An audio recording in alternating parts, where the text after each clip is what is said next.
सिखों के गुरुद्वारा पर गैर सिख कब्जा नहीं कर सकता। मुसलमानों का जो मक्का पवित्र स्थान है उस पर गैर मुसलमान कब्जा नहीं कर सकता। तो बोध गया जो बिहार में है वो अंतरराष्ट्रीय प्रेरणा स्थल है, उसके ऊपर ब्राह्मणों का कब्जा क्यों है? जैसे चांद एक है दुनिया में, जैसे सूरज एक है दुनिया में, उसी तरह दुनिया में बुद्ध गया भी एक ही है। एक कमरे में शिवलिंग बिठा है आज महाबोधि महाविहार के अंदर। दूसरा इसके साथ जो जुड़ा हुआ मामला है वो बुद्ध गया का मामला है। इतना महत्वपूर्ण मुद्दा है, जैसे चांद एक है दुनिया में, जैसे सूरज एक है दुनिया में, उसी तरह दुनिया में बुद्ध गया भी एक ही है।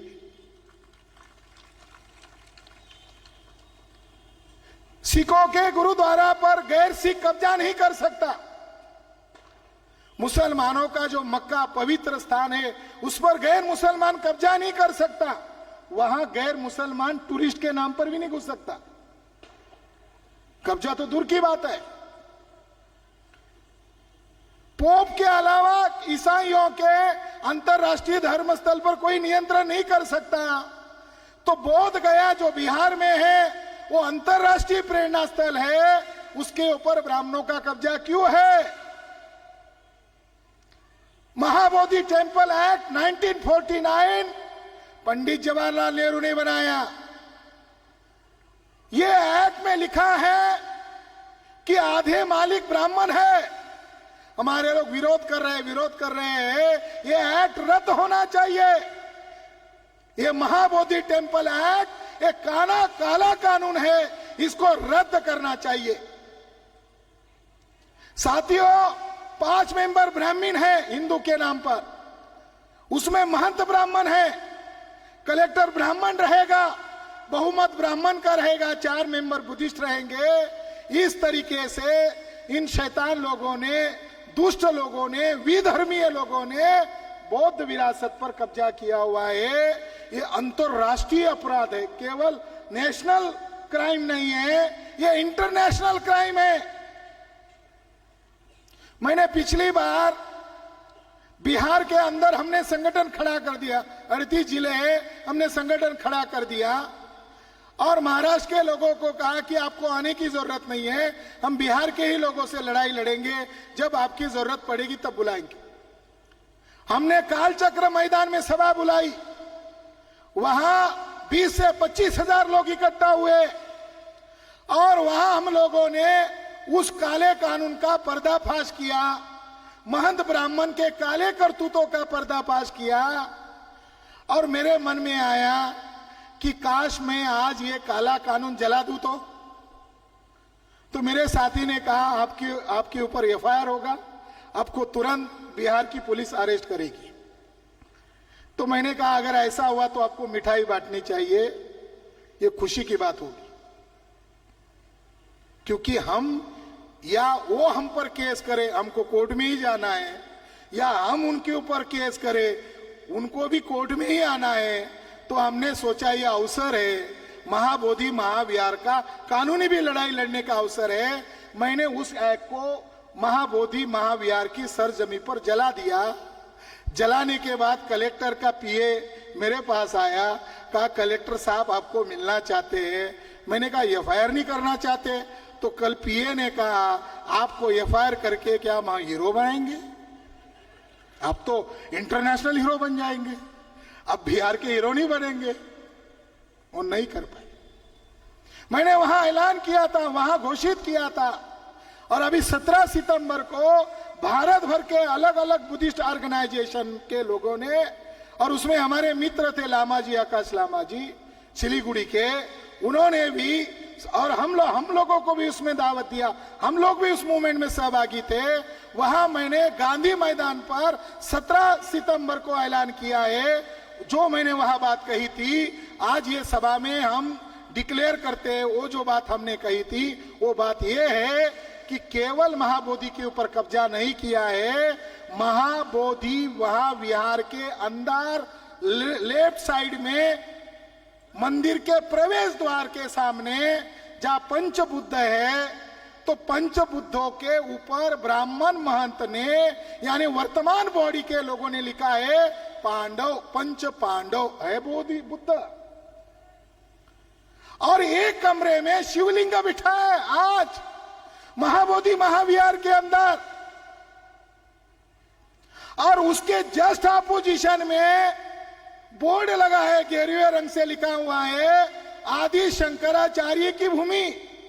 मुझे लगा आदि शंकराचार्य कैसे आए, अंदर जाके देखा, वीडियोग्राफी किया, फोटोग्राफी किया, एविडेंस इकट्ठा किया, तो वहां एक स्तूप नहीं है, लाखों स्तूपा है। एक स्तूप नहीं है, लाखों स्तूपा है। और वो जगह किसकी है? वो बुद्धिस्ट लोगों की है। मेरे पास एक किताब है, बुद्ध गया थॉट द एजेस, बहुत बड़े विश्व मान्य इतिहासकार है, इनका नाम है मान्य डीसी आहिर, विश्व मान्य इतिहासकार।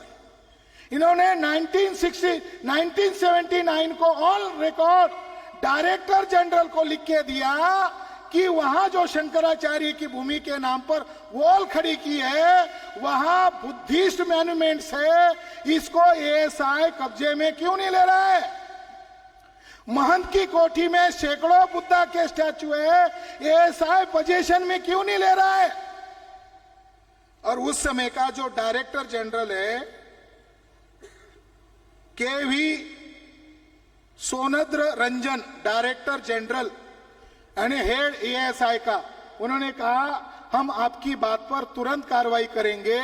कोई कार्रवाई नहीं किया। साथियों 1979 को डायरेक्टर जनरल ने लिख के दिया मैं कार्रवाई करूंगा, कोई कार्रवाई नहीं हुआ, आज भी कार्रवाई नहीं हुआ है। आज क्या होता है, सवेरे बुद्ध के शरीर पर चिवर डाला जाता है, तब अंतरराष्ट्रीय लोग, श्रद्धालु लोग आग बंद करके वंदन करके जल्दी जल्दी में वापस आते हैं। जैसे ही वो वापस आते हैं ये महंत के ही 8-10 गुंडे पंडे गुंडे धुआं करके अंदर जाते हैं और विष्णु के नाम पर आज भी महाबोधि महाविहार में पूजा करते हैं। उसके वीडियोस हमको प्राप्त हो गए। अंतरराष्ट्रीय प्लेस है।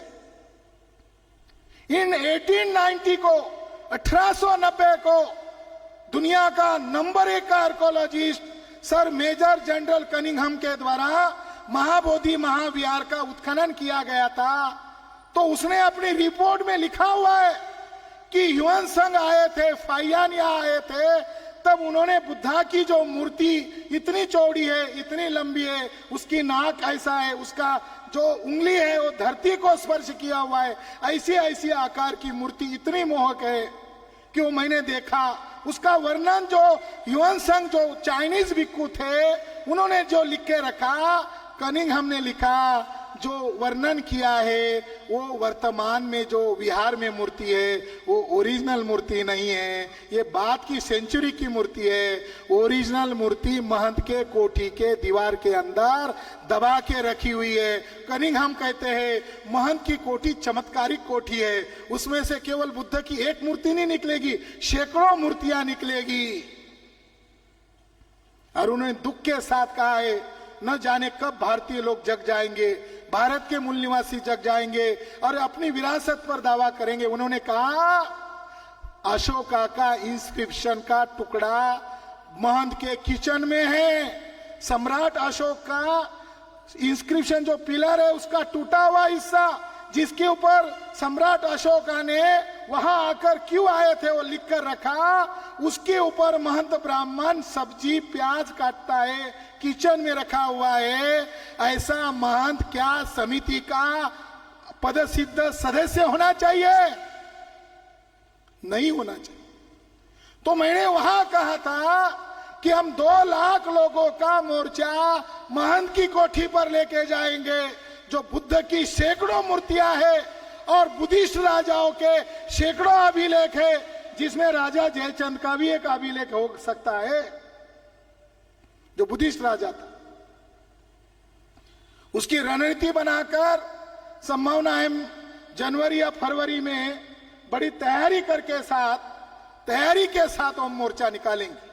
इसलिए महाबोधि महाविहार का जो मामला है ये अंतरराष्ट्रीय मामला है और इसी मामले से भारत को आजादी मिला है। ये केवल धार्मिक मामला नहीं है, ये भारत को आजाद करने के लिए महाबोधि के कारण भारत को आजादी मिली।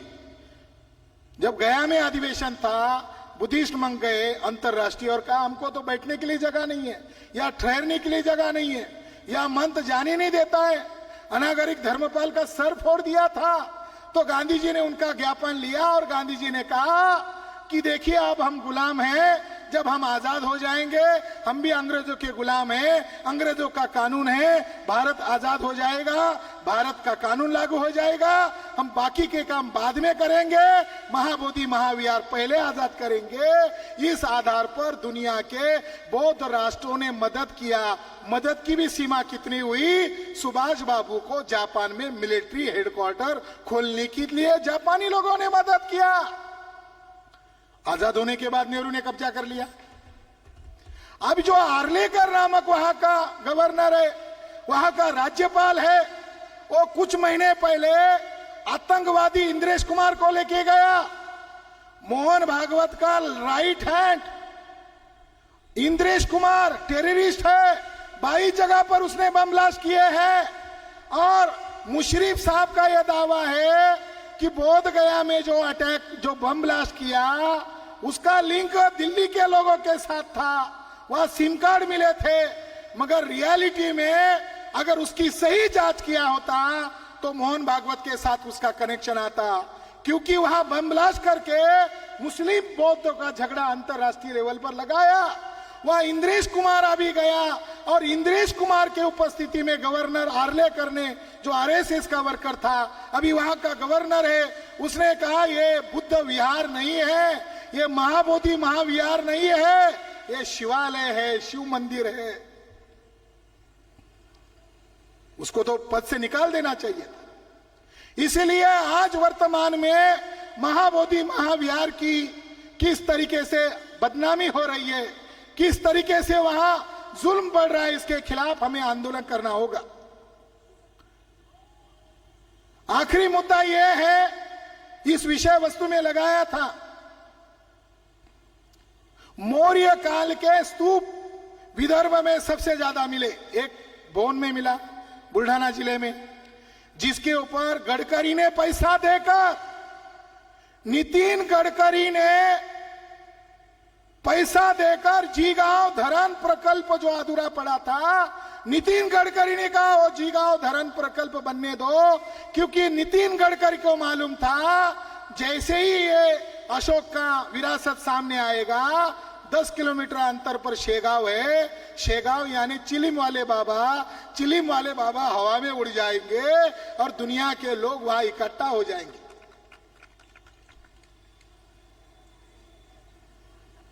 अब जो आदमी वहां स्तूप डुबा रहा है, नागपुर यूनिवर्सिटी का पूर्व vice chancellor doctor Puran Chand Meshram,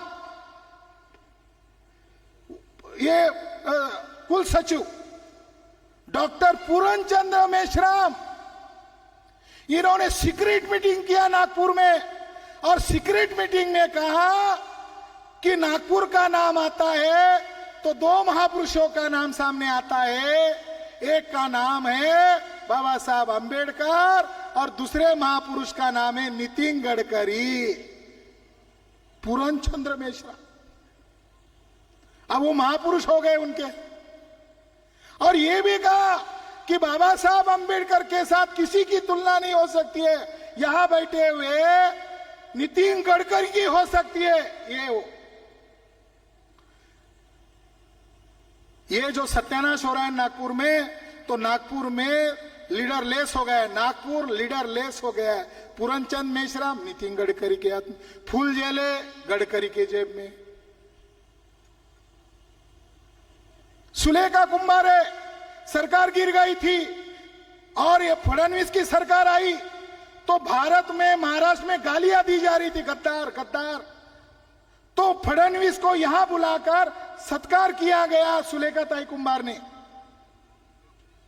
इसलिए साथियों, ये मामला बहुत गंभीर हो रहा है। और उसमें जोगेंद्रनाथ कवाड़े, उन्होंने गडकरी के सभा में कहा कि गडकरी जी लाखों वोटों से जीतने वाले, 5 लाख वोटों से जीतने वाले, इस आधार पर अगर नागपुर में ये लड़ाई लड़ी जाए, ऐसी उम्मीद नजर नहीं आ रही है।